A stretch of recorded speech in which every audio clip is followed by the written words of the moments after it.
नमस्कार. हाय, हॅलो. आज पुन्हा एकदा माझ्या चॅनल किमू आणि कारूमध्ये तुमच्या सगळ्यांचं मनापासून स्वागत आहे. तर लास्ट व्हिडिओमध्ये मी तुम्हाला सांगितलं होतं की मी नेक्स्ट व्हिडिओ काय बनवणार आहे.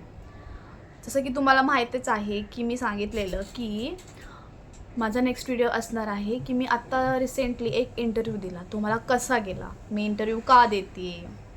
तर या संदर्भात हा माझा व्हिडिओ आहे. मला हा व्हिडिओ पटकन उरकायचा आहे कारण माझी मुलगी झोपली आहे. ती उठायच्या आत हा व्हिडिओ कंप्लीट व्हायला पाहिजे, नाही तर सगळं व्हिडिओचं पुन्हा सगळं राहून जाईल. सो मी लगेच स्टार्ट करते. तर मी 1 वर्ष झालं सध्या घरी आहे. माझी फील्ड आय टीमध्ये आहे. तर I T testing field. So last year me pregnant होते म्हणून जॉब सोडला होता. जॉब सोडला नव्हता ॲक्च्युली, मला जॉब सोडावा लागलेला. कारण माझ्या कंपनीत ज्यावेळेस मी सांगितलं की मी प्रेग्नेंट आहे, तर ते बोलले की आमच्याकडे मॅटर्निटी लिव्हज वगैरे आम्ही देत नाही आणि तू लगेचच जॉब सोडून दे. म्हणजे मी 10 ऑगस्टला सांगितलं की मी प्रेग्नेंट आहे, 6 मंथ प्रेग्नेंट आहे आणि लगेच ते मला दुसऱ्या दिवशी बोलले की तू आजच रिझाईन देऊन टाक. आणि त्यावेळेस पण असं काही सुचलं नाही, काय ॲक्शन घ्यायचे काय नाही. तर मी रिझाईन पण लगेच देऊन टाकलं आणि 2 दिवस मी इतकी रडत होते की कसं काय होणार माझं विदाऊट जॉब, मी काय करू शकते, आता काय करणार मी. तर मी माझी पूर्ण प्रेग्नेन्सी मी ह्याच विचारात घालवलेली की माझ्याकडे जॉब नाही, आता मला पैसे सारखे मागावे लागणार माझ्या मिस्टरांना, कसं काय व्हायचं माझं. म्हणजे मी 2015मध्ये माझं एज्युकेशन कंप्लीट केल्यानंतर मी पूर्णपणे 8 वर्ष जॉबच करत होते. पण नंतर हे अचानक हे असं झाल्यामुळं मला जॉब सोडावा लागला. पण मला ठीक आहे, हा पण अनुभव घेऊन बघावा. तर आता कंप्लीट 1 वर्ष झालं आहे जॉब सोडलेला. माझी मुलगी पण आता 10 महिन्यांची होईल. तर मला आता जॉब बघायची इच्छा आहे परत. असं घरात बसू नाही वाटत. कसं काय त्या हाऊसवाईफ करतात काय माहिती. म्हणजे सगळं घरातली कामं करायची, त्यांना बघायचं, त्यांच्या मुलांना धुणं, भांडी, ते घर साफ करायचं, कुठं काय ते दळण कर, हे कर, ते कर, काय काम असतात. नाही जमत हे मला, नाही करू वाटत सारखं तेच. ऑफिस असल्यानंतर कसं थोडंसं वेगळं लाईफ असतं, थोडंसं भारी वाटतं, ते मजा असते त्यात. त्यामुळं मला ते खूप आवडतं, ती लाईफ, ते ऑफिस कलिग्स, ऑफिस एन्व्हायरमेंट. त्याच्यामुळं मला आणि म्हणजे आपण इंडिपेंडेंट असतो. एक बाईसाठी एक इंडिपेंडेंट असणं हे खूप गरजेचं आहे. म्हणजे प्रत्येक वेळेस आपल्या छोट्या गोष्टी असतात, त्या आपल्याला सारख्या पूर्ण करण्यासाठी आपल्याला आईवरती डिपेंड राहावं लागतं. म्हणजे आईवडिलांवरती किंवा आपल्या नवऱ्यावरती सारखे पैसे मागावे लागतात की अहो मला हे घ्यायचं आहे, प्लीज पैसे द्या ना. तरी मी जॉब सोडताना माझ्या मिस्टरांना बोलले होते की मी जॉब सोडू का, तुम्ही मला काय मदत करणार. तर माझे मिस्टर मला म्हणाले होते की मी तुला प्रत्येक महिन्याला 10,000 रुपये देत जाईल. तर ह्या कंडिशनवरती मी जॉब सोडायचं डिसिजन घेतला फायनली. आणि म्हणजे ठीक आहे, चालते, हा एक्सपिरियन्स पण काहीतरी आयुष्यात वेगळं शिकून जाईल. तर शिकवलं तर काय नाही, पण मी डिप्रेस खूप होते, मला खूप टेन्शन यायचं, माझ्याकडे काहीच नाही म्हणून मी अशी का बसून राहते, हे ते. त्यात माझी आई पण मला सारखी बोलायची, तू अशी का जॉब सोडलास, तुला काय कळत नाही का, आता तू कसं करणार. पण मी म्हणायचे तिला, असू देत, जाऊ देत, होईल काहीतरी, करेन मी, असं काही बसून राहणार नाही मी, जॉब आज ना उद्या मी करेनच.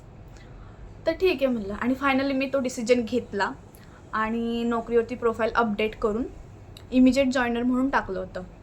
तर मला लगेच कॉल आला. ग्लोबल लॉजिक कंपनी होती. तर ॲक्च्युली माझी फील्ड मॅन्युअल टेस्टिंग आहे. तर त्याच्यामध्ये मला मॅन्युअल टेस्टिंगचा एक्सपिरियन्स आहेच आणि पण परफॉर्मन्स टेस्टिंगचा इतका एक्सपिरियन्स नव्हता. मी काय ते जास्त केलं नाही, पण पोझिशन होती परफॉर्मन्स टेस्टिंगसाठी. तर मी म्हटलं ठीक आहे, परफॉर्मन्स टेस्टिंगसाठी पण ट्राय करून बघावं, इंटरव्ह्यू आलं तर आलं, नाही तर नाही. तर इंटरव्ह्यूसाठी मला म्हणजे इंटरव्ह्यू प्रिपेअर करण्यासाठी पण जास्त टाईम नाही मिळाला. 1 वर्ष पूर्णपणे म्हणजे हे अभ्यास नाही, काय नाही, टेक्नॉलॉजीशी रिलेटेड असं जास्त अपडेटेड नव्हते राहिले. थोडंफार आधीमध्ये 1-2 वर्कशॉप अटेंड केले होते, AI वर्कशॉप, ChatGPT वर्कशॉप वगैरे. तर त्याचा आणि ह्याचा काही संबंध नाही. पण मला आपलं थोडंसं काहीतरी वेगळं नॉलेज होईल म्हणून मी ते जॉईन केले होते.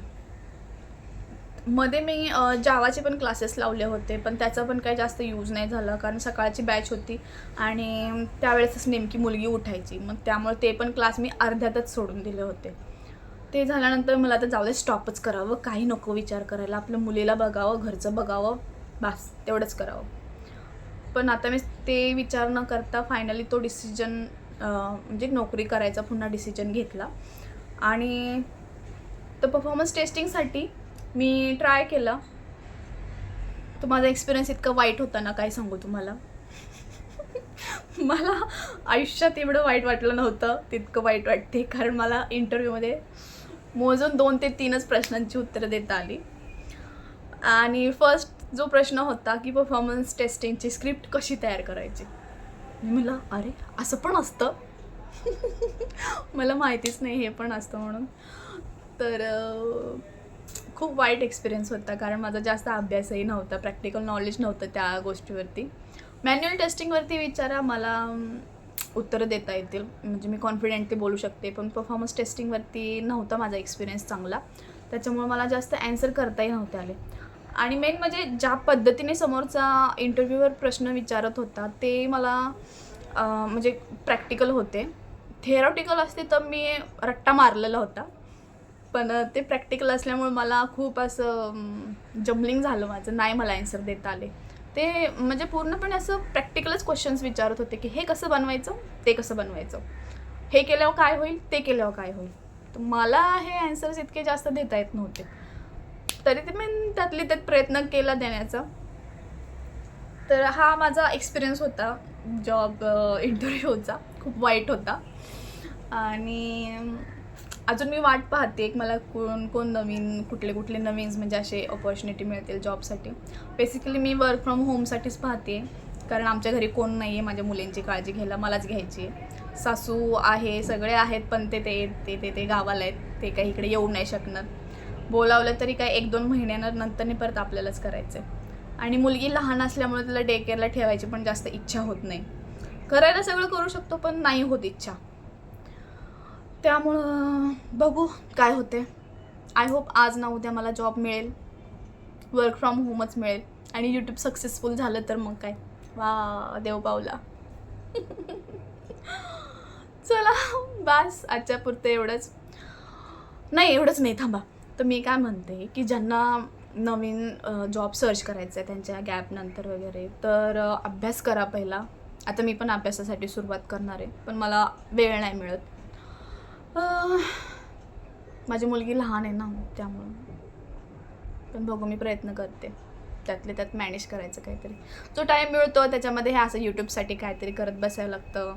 यूट्यूबचे व्हिडिओ काढा, त्यांना एडिट करा, त्यातच वेळ निघून जातो. कारण मला दुपारी फक्त 1 ते 4च हा वेळ मला असा फ्री मिळतो.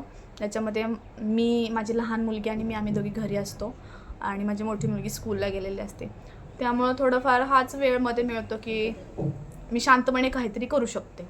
ते शांतपणे पण करायला काहीतरी मला छोट्या मुलीला झोपवावं लागतं, जसं की मी आता तिला झोपून मग व्हिडिओ बनवते. तर आता मला सध्या खूप गरज आहे माझा करिअर रिस्टार्ट करण्यासाठी अभ्यास करायची. सो मी करेन, आता हळूहळू चालू करेन. आज ना उद्या मला जॉब मिळेल. मी माझ्या होप्स कधी सोडत नाही. चला ठीक आहे, बाय बाय, काळजी घ्या. भेटूया पुन्हा अशाच एका नवीन व्हिडिओमध्ये. बाय. आणि हो, व्हिडिओ आवडला असल्यास चॅनलला सबस्क्राईब करायला विसरू नका प्लीज. चॅनलला सबस्क्राईब करा. असेच नवीन व्हिडिओ मी तुमच्यासाठी आणत जाईल. बाय.